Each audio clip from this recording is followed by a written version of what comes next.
ఉత్తరప్రదేశ్లోని హమీర్పూర్ జిల్లాలో ఈ అత్యంత విషాదకరమైనటువంటి ఘటన చోటు చేసుకుంది. బెట్వా నదిపైన నిర్మాణంలో ఉన్న ఒక భారీ వంతెన అకస్మాత్తుగా కూలిపోవడంతో 6 కార్మికులు ప్రాణాలు కోల్పోయారు. ఈ ఘోర ప్రమాదంలో మరికొందరు కార్మికులు శిథిలాల కింద చిక్కుకున్నట్లు తెలుస్తోంది. హమీర్పూర్ జిల్లా కురారా పోలీస్ స్టేషన్ పరిధిలోని మోర్కందూర్ పర్సాని నుండి నైతి గ్రామం వరకు బెట్వా నదిపైన కొత్త వంతెన నిర్మాణం జరుగుతుంది. ఎప్పటిలాగే కార్మికులు రాత్రి సమయంలో కూడా పనుల్లో నిమగ్నమయ్యారు. తెల్లవారుజామున సుమారు 3 గంటల ప్రాంతంలో వాతావరణం ఒక్కసారిగా మారిపోయింది. తీవ్రమైన తుఫాను, బలమైన హరికేన్ ఈదురుగాలులు వీచాయి.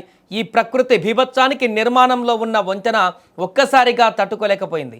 వంతెనకు సంబంధించిన భారీ షట్టరింగ్, స్లాబ్లు, పిల్లర్లు ఒక్కసారిగా కుప్పకూలిపోయాయి. ఆ సమయంలో వంతెన కింద పక్కన పనిచేస్తున్న కార్మికులపై ఈ భారీ కాంక్రీట్ శిథిలాలు పడ్డాయి. దాంతో వారు బయటకు రాలేక అక్కడికక్కడే శిథిలాల కింద కూరుకుపోయారు. ఇక ఈ ప్రమాదం జరిగిన వెంటనే స్థానికులు అధికారులకు సమాచారం ఇచ్చారు.